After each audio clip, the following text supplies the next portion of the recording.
మోషే బండను కొట్టడం దేవుడికి నచ్చిందా? కోపం వచ్చిందా? ఎంత కోపం వచ్చింది?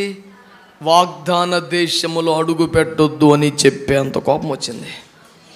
అంత కోపం వచ్చాక కూడా అద్భుతం జరిగిందిగా.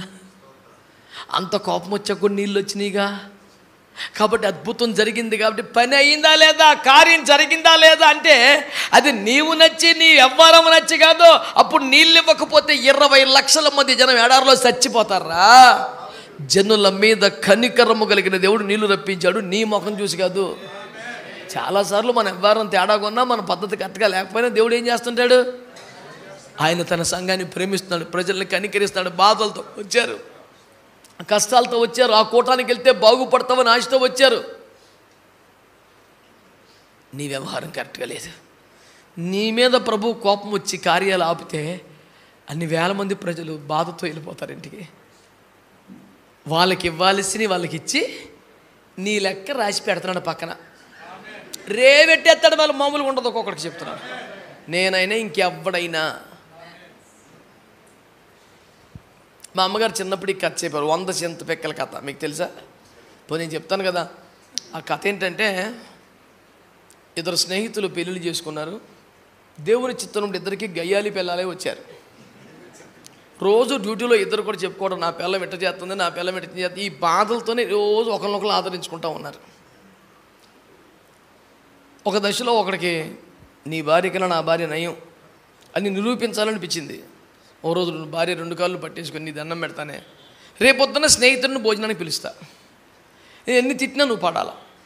ఆడు వెళ్ళిపోయి చెత్త కొట్టేయి, కానీ ఆడు ఉన్నంతసేపు నువ్వు మౌనంగా తల ఉంచుకో. నా జీవితానికి నువ్వు ఉపకారం చేసిందని అవుతావంటే సరే, ఈ ఒక్క పూటకు ఒప్పుకున్నాను అందంట.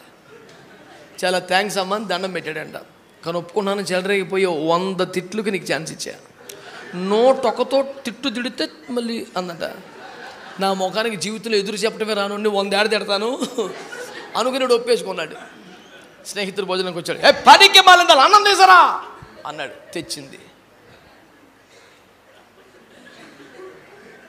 ఇదే నా భార్య అయితే చెత్త కొట్టేసాను అనుకున్నాడు. నిద్ర ముఖం వేసుకొని కూర ఎవడు తెస్తాడు? అలా మాటకో తిట్టు. జీవితంలో ఎప్పుడు తిట్టలేదేమో. మొదటిసారి ఏమో వాడు ఆస్వాదిస్తా లెక్క మర్చిపోయాడు. 100 అయిపోయినాయి. ఏమేం చేసింది? 100 చింతకించలు లెక్క పెట్టుకొని గట్టు మీద పెట్టుకుంది ఇంట్లో. తిట్టినప్పుడల్లో గింజ పక్కన ఆడుతుంది. 100 ఈ పక్కకు వచ్చేసినాయి. మట్టికుంటలో ముద్దపప్పు ఉడకబెట్టి ఉంచింది రెడీగా. 101వ మాట వదిలేడు. కుండ పట్టుకొచ్చి తల మీద పెట్టి కొడితే కుండ పగిలిపోయి పప్పంతా వేడిది, ముఖం ఉడికిపోయిందంట. వీడి పక్కన వాళ్ళు లేడిచి, నా భార్య రోజు తిడుతుంది, ఎప్పుడైనా సరే ఒక ముట్టికే ముట్టింది, కానీ పప్పు కూడా నెత్తినేయలేదు. నీ భార్య కన్నా నా భార్యే బెటరు అని వెళ్ళిపోయిందంట. కాలిపోయిన ముఖంతో ఏడుతున్నాడు. ఇంత కష్టపడ్డా ఒక కాసేపు ఆగొచ్చు కదే, సాక్ష్యం కాపాడుదేనివి కదా, ఇట్లా చేసావు కదే. ఆడు వెళ్ళిపోయిన తర్వాత మొత్తం చిత్త కొట్టేసిన నేను భరింతానన్నానుకంటే 100 తిట్లని చెప్పాను నేను. నీ లెక్క పూర్తి అయిపోయింది, ఇక నువ్వు బతకమందంట. ఇప్పుడు ఎందుకు చెప్పాను నేను? మనం ఎంత తిట్టినా ఎంత అరిచినా పని జరుగుతుంది కాబట్టి పండగ కాదు, లెక్క కౌంట్ అవుతుంది అక్కడ.